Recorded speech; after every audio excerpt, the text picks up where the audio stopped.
The majority of us dream about the day that we can retire. Maybe some of you are very close to or already retired. The fact is, most of us want to get there, and we want to get there in a great spot, but we fail to plan. So I wanted to put a bit of a guideline together for all of you, whether you're 20 years old or 60 getting ready to retire. I want to put a guide together to help you move in that direction. What I want for all of you watching this video is that you have a clear understanding of the steps you need to take to get to a great place financially when you hit retirement. The first thing you need to do is understand your retirement goals. So again, if you're younger or older, doesn't matter.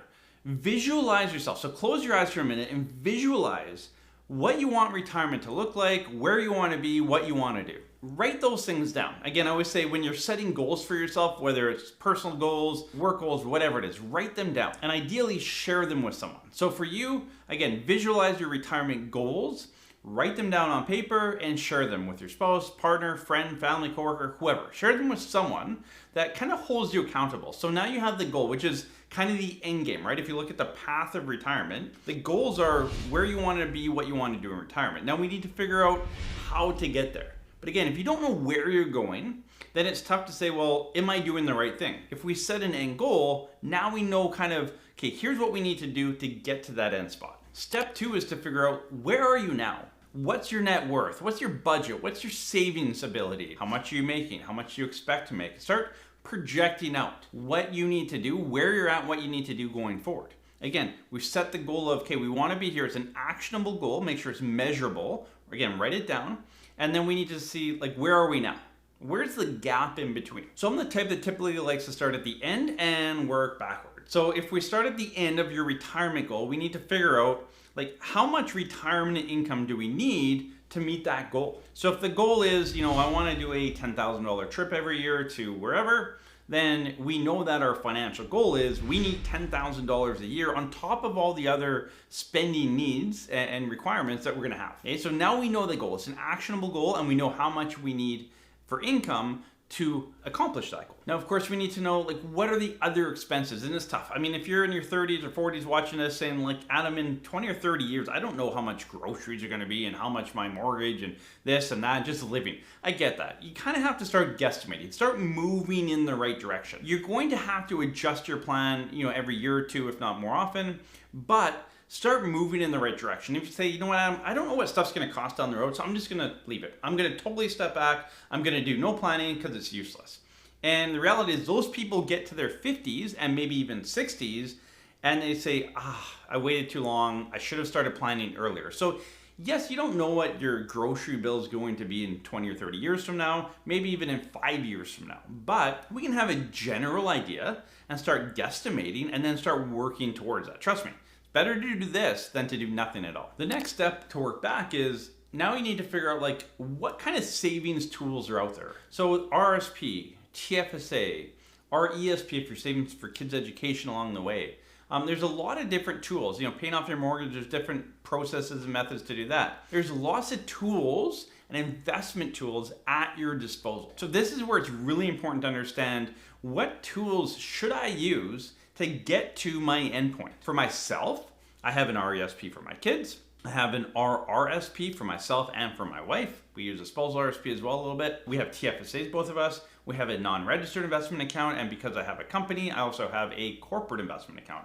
So I have a multitude of tools. We're also using our principal residence, because it's tax-free here in Canada, to build up wealth that way as well. And I've talked about that on this channel as well. Your principal residence can be a great way to kind of shove money in and build up, because real estate's done fairly well over time here in Canada, to build up a bit of a nest egg. We can sell it tax-free. It's essentially creating a second tax-free savings account. For some of you, those savings plans, the tools that you're using, it might be a group RSP, a pension plan. Make sure you understand, if your work offers any type of savings plan, make sure you understand how it works and that you're maximizing it. I've met people that have a 5% match at work. So if they put in 5%, their work is going to give them a 5% match. But they're doing 2%, but then they're saving a bit in their RSP individually.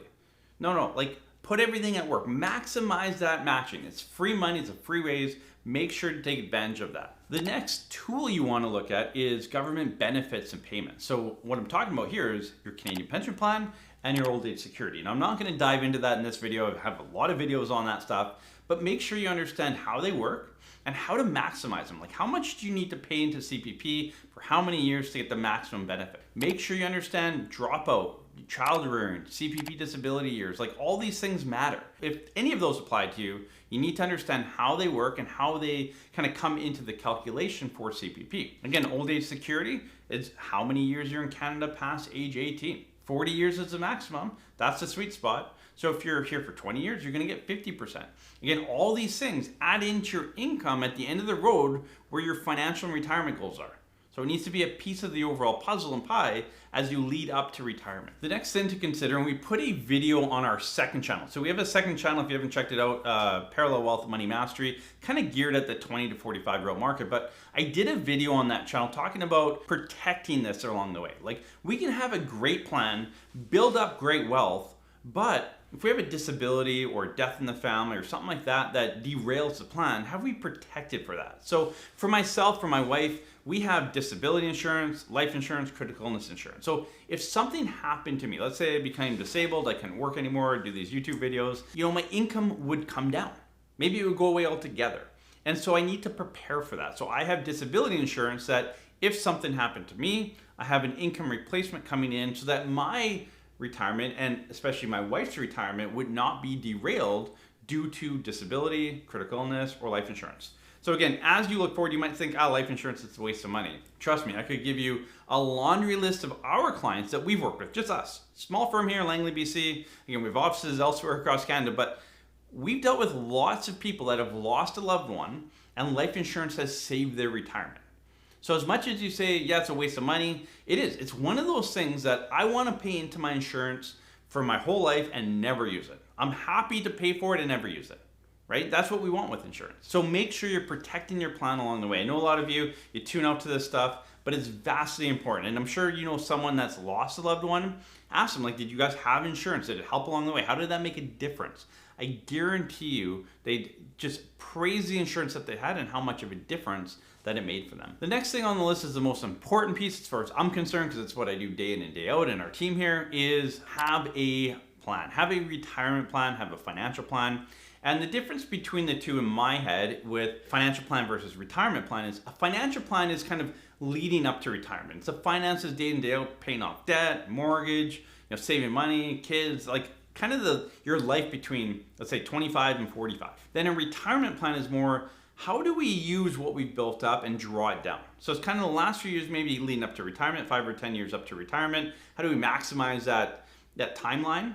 And then how do we draw it down? The decumulation. And most financial planners focus on accumulation, which makes sense. That's a lot of financial planners get paid based on assets under management. So the more money that you save with them, the more they make. So that's their focus. That makes sense. Our focus here is decumulation. So most of our clients are retired or within a few years of retirement. And they're kind of, gearing up for retirement, and then it's a drawdown. How do you do that efficiently? So if you're younger saying, okay, Adam, I need a financial plan. Perfect. Talk to your financial planner. If you don't have one, there's fee-for-service planners. Reach out to our office. Depending where you're at in your stage of life, we'll either help you out with that, or we have a few that we can recommend to you. If you're getting closer to retirement, you definitely need a retirement drawdown strategy. The way that you build up your assets matters, but the way that you draw it down, in my opinion, matters much more, and it will affect your retirement much more than even how you save it up. And the last tip I have for you for kind of retirement planning 101 here in Canada is make sure you review and monitor your plan, your goals, your saving, everything along the way. Again, you have this roadmap. Where you're at, where you want to go. There's steps along the way. Get a financial planner that kind of looks over all of it for you, puts the pieces in place, helps you kind of navigate it all. And then it's on you to start mapping this out. Again, maybe you come alongside a financial planner to do it with you ongoing. Maybe you hire them fee for service. But you want to walk along this path and make sure you're doing things properly. And part of that is to make sure that you're monitoring it, right? Again, set goals. I want to have X amount saved by the end of this year. Have you done that? I'm recording this early in July here, and I track my goals, both goals, how many clients we bring on at the business, assets under management, everything. Every piece of our business, I set goals and then I track on a quarterly basis. So I just went this morning and went through all of our numbers for the first half of this year, and I track it. I know where we're ahead, I know where we're behind, I know what we're doing going forward. I know all of that. I track it. I do it with my personal life as well. You need to do this as well. I really encourage you, Write it down, share it with someone, bring in an accountability partner beside you in this. It will help dramatically, I promise you. So start saving for retirement. Start getting the basics of the financial plan together, the retirement plan if you're getting closer to retirement. Understand the drawdown, like you've spent 40 years saving up, building up this nest egg. How are you drawing it down? Have you created a plan around that? It matters. Get it done.